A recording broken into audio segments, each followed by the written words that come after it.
Halo anak-anak, berjumpa kembali dengan Miss. Kali ini, di video pembelajaran kita kali ini, kita akan membahas mengenai tema 6, subtema 2, pembelajaran 3 dan 4. Adapun tujuan pembelajaran kita kali ini, yang pertama, menentukan gagasan utama dalam teks non-fiksi. Selanjutnya, manfaat pemenuhan hak sebagai warga negara. Peran siswa dalam mempertahankan kemerdekaan Indonesia. Membandingkan ciri-ciri fisik remaja laki-laki dan perempuan pada masa pubertas. Dan yang terakhir kita akan mempelajari tentang gerak tarik kandangan. Baiklah, sambil menyimak video pembelajaran dari Miss, silakan kalian buka buku modulnya sambil dibaca-baca ya. Kita akan menentukan gagasan utama dalam teks non-fiksi. Setiap teks terdapat paragraf-paragraf yang mengandung gagasan utama. Kita dapat menemukan gagasan utama dengan cara membaca teks tersebut dengan cermat. Nah, apa itu gagasan utama? Gagasan utama merupakan pokok pikiran setiap paragraf. Pokok pikiran setiap paragraf dapat diketahui dengan menentukan kalimat utama paragraf tersebut. Kalimat utama dapat terletak di awal paragraf, di tengah paragraf, atau di akhir paragraf. Miss lanjutkan ke manfaat pemenuhan hak sebagai warga negara. Perlu kalian ketahui, hak-hak warga negara Indonesia diatur dan tercantum dalam Undang-Undang Dasar 1945 yang mencangkup berbagai bidang. Nah, mengapa harus melaksanakan hak? Pemenuhan hak warga negara Indonesia berkaitan erat dengan upaya pemerintah Indonesia dalam mencapai tujuan nasional Indonesia. Tujuan nasional tercantum dalam pembukaan Undang-Undang Dasar Negara Indonesia alinea keempat. Hak dan kewajiban warga negara hendaknya dilakukan dengan seimbang. Contohnya dapat kalian lihat pada hak warga negara Indonesia adalah pelaksanaan hak dalam pemilu. Miss lanjutkan ke peran siswa atau peran kalian ya sebagai siswa dalam mempertahankan kemerdekaan Indonesia. Pelajar atau siswa merupakan salah satu warga negara yang memiliki peran dan tugas yang harus dilaksanakan untuk mempertahankan kemerdekaan. Nah, apakah yang kamu lakukan untuk mempertahankan kemerdekaan? Sebagai generasi penerus bangsa, para pelajar dituntut bekerja keras dan belajar dengan sungguh-sungguh untuk meningkatkan kualitas dirinya. Generasi siswa yang berkualitas pasti diperlukan untuk memajukan memajukan bangsa.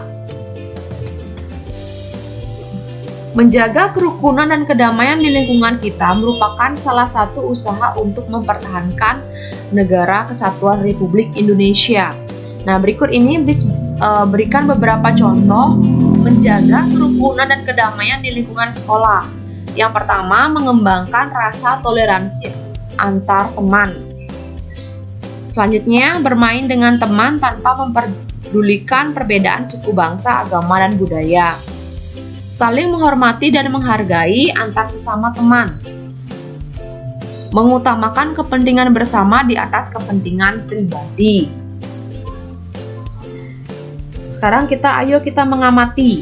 Nah, di sana Miss punya gambar remaja, ya, mungkin seumuran kalian. Nah, coba kalian amati orang-orang di sekeliling kalian, baik itu kerabat atau bahkan teman yang lebih tua dari kalian, atau kalian sendiri, ya. Apakah kalian sudah memasuki masa pubertas? Kalau sudah, apakah ciri-cirinya? Nah, kita akan mengidentifikasi ciri-ciri fisik remaja perempuan dan laki-laki. Masih ingat tentang pubertas? Pubertas ini merupakan masa mulai aktifnya hormon yang berkaitan dengan reproduksi.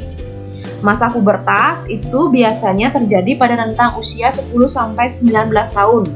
Seumuran kalian, kelas 6 SD seharusnya sudah mengalami pubertas ya. Nah, ada beberapa ciri-ciri fisik yang berubah. Yang dulunya anak-anak beralih ke masa remaja ya. Nah, perubahan fisik ini merupakan hal yang wajar terjadi. Jadi, kalian jangan takut, jangan sedih, atau merasa sedih ya kalau adanya perubahan pada fisik kalian ya. Ini saya akan memberikan beberapa penjelasan mengenai perubahan fisik yang dialami. Yang pertama, anak perempuan ya.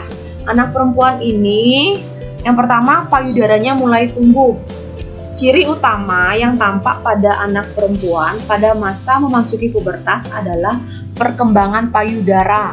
Payudara kalian akan tumbuh mulai membesar. Selanjutnya munculnya bulu halus. Nah, di beberapa tubuh kalian seperti ketiak dan alat kelamin biasanya sudah mulai tumbuh bulu-bulu halus. Selanjutnya bentuk tubuh. Hal ini bisa kalian lihat pada area dada, pinggul, paha, lengan ya, mengalami perubahan bentuk. Selain itu, tinggi badan kalian akan mengalami perkembangan yang cukup pesat. Selanjutnya, kalian akan mengalami yang namanya menstruasi. Pada masa ini, anak remaja membutuhkan asupan gizi yang cukup ya. Nah, itu pada anak perempuan. Bagi kalian yang perempuan sudah mengalami hal-hal seperti ini, berarti kalian sudah mengalami yang namanya masa pubertas. Ini selanjutkan ke anak laki-laki ya, ini perkembangannya. Nah, ciri-cirinya jangkun mulai terlihat ya, di leher kalian sudah mulai ada jangkun ya. Suaranya mulai berubah menjadi besar dan berat. Jangan merasa aneh ya kalau suara kalian sudah mengalami perubahan. Perhatikan ya suara kalian apakah sudah mengalami perubahan, tuh jangan merasa takut ya. Memang wajar terjadi. Terus keringat berlebihan dan bau badan. Nah, ini juga dialami pada perempuan ya. Kalau merasa keringat berlebihan dan bau badan, kalian sudah mulai memakai yang namanya deodoran ya, biar tidak bau. Mulainya muncul jerawat, tumbuh rambut di wajah seperti kumis atau jambang ya, bisa ini juga tumbuh rambut atau bulu-bulu halus di ketiak dan alat kelamin sama kayak perempuan ya. Terus masa otot membesar. Masa otot membesar ini terlihat dari dada kalian yang semakin melebar. Lengannya mulai berotot ya. Itu pada masa pubertas, pada masa anak laki-laki, ciri-cirinya. Selanjutkan ke gerak tari kandangan. Tari kandangan tergolong tari kreasi baru hasil karya maestro tari budaya Sunda, yaitu Raden C.C. Sumantri tahun 1957. Kandangan mempunyai arti sebuah wadah guna menyimpan barang berharga serta perhiasan. Maksudnya dari nama kandangan adalah bahwa seni tari ini adalah hasil dari berbagai gerak tari yang indah, kemudian dikumpulkan. Nah, ada beberapa properti alat atau yang digunakan saat menarikan tari kandangan. Ada solder atau yang disebut juga sampur panjang. Ada siger disertai rambut berbentuk gambu menggil di atasnya. Lalu memakai pakaian tertutup untung serta berkerah pendek hitam warnanya. Nah, di sini Miss tampilkan beberapa gambar ya yang berkaitan dengan properti tari kandangan. Ya, baiklah, kita sudah di akhir pertemuan hari ini. Kita akan merangkum apa yang sudah kalian pelajari hari ini. Kita sudah mempelajari tentang gagasan pokok teks non-fiksi, hak sebagai warga negara, peran siswa dalam mempertahankan kemerdekaan, lalu ciri fisik laki-laki dan perempuan pada masa pubertas. Yang terakhir kita sudah mempelajari gerak tari kandangan, yaitu yang beberapa materi yang sudah disampaikan hari ini. Ya, kalau kurang jelas bisa tanyakan langsung ke Miss materi hari ini sambil dibuka, dibaca buku modulnya ya. Nanti untuk tugas Miss akan berikan pada WA grup kalian ya. Untuk hari ini Miss cukupkan sampai di sini. Terima kasih kepada anak-anak yang sudah menyaksikan video pembelajaran hari ini. Terima kasih, sampai jumpa di video-video pembelajaran selanjutnya. Dadah.